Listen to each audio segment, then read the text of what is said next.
Welcome back, peeps. We're gonna be jumping right in and we're gonna talk about all the movies that I watched this month. It was a lot, and it's not even a fraction of what I had planned. So that tells you something. Addams Family 2. Such a good follow up to part 1. I like how they went with the look of the original comics for the Addams Family animated movies. Hilarious. I really enjoy Wednesday in both parts. I enjoy Gomez a lot and his relationship with his daughter. And yeah, it's just a cute movie. Bingo Hell on Prime Video. It's a Blumhouse production, cheesy horror, but it was good to kick off the month for me. It's about a group of like older people living in a community, and this malevolent man comes and takes over their bingo hall and makes them all like really nasty and greedy. It's gross, but it's great horror, cheesy horror to kick off the month. Black as Night, also Amazon Prime Video, also a Blumhouse production.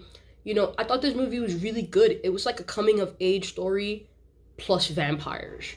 If that makes sense to you, it's about a girl who's about 16 years old and her battling the vampires that are taking over her town, and just preying on the disenfranchised, and they did such a great job. Escape the Undertaker for Netflix. This was a choose your own adventure type of movie with the Undertaker and the New Day from WWE Wrestling. It was fun, a little short for my taste. It wasn't scary enough, I think, but the concept was different. I think they did a good job with the choose your own adventure. They would play out, and it'd get to a point where you had to pick either this or that, or sometimes it was 3 choices on the screen, and that's fun. And you could go back and replay and choose different things and see different outcomes. So that was a cute little weird, I don't know, Undertaker and New Day horror movie. There's Someone Inside Your House. It's for Netflix, based on the Stephanie Perkins book of the same name.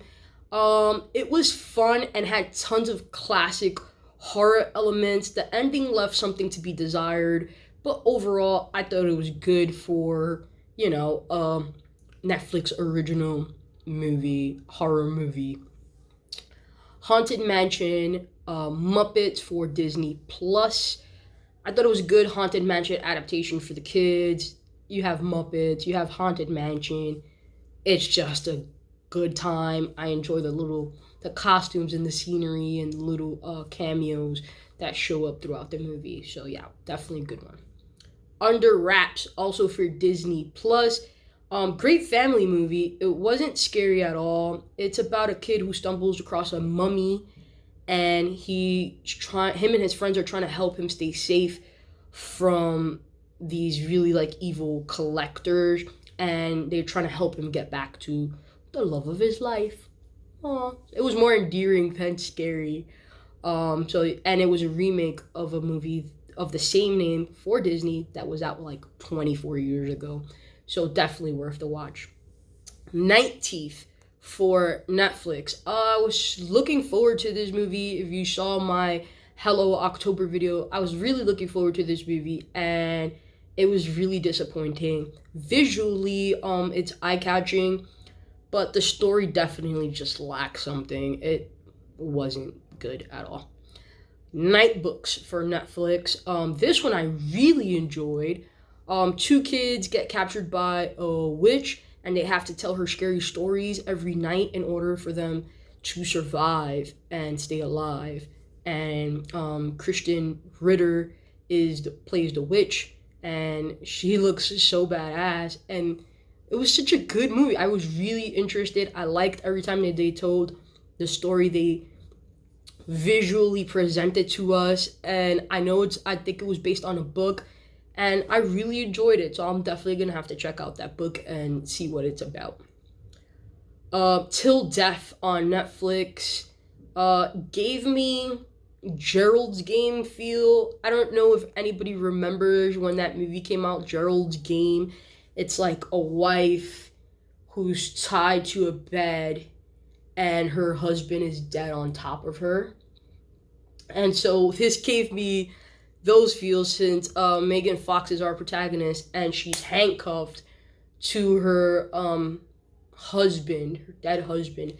Throughout the whole movie, they add another level of suspense with killers, and she has to drag this body this whole time, all while trying to hide, all while trying to stay alive. And I found it oddly entertaining because I don't think of like Megan Fox as that person that makes like serious movies, and it surprised me and I enjoyed it. Better than Gerald's Game.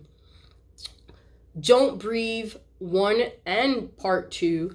Part 1 was a little sketchy for me. It had its good moments, but if there's any element of like sexual abuse, I immediately like check out.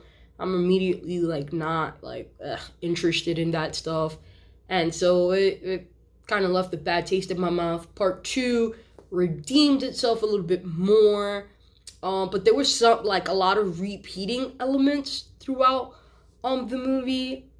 Overall, the series was okay. It wasn't amazing. It was okay. I don't know if they do the repeating elements so that you can be like, oh, this is a moment that also happened in part 2 and here's playing out again. I don't know, but it was all right. So those were the movies that I watched this month. I had so much more planned out. Unfortunately, it didn't work that way, but stay tuned for part 3 of my Goodbye October video, where I'm going to be talking about shows, limited series, and specials that I watched. So stay tuned for that one.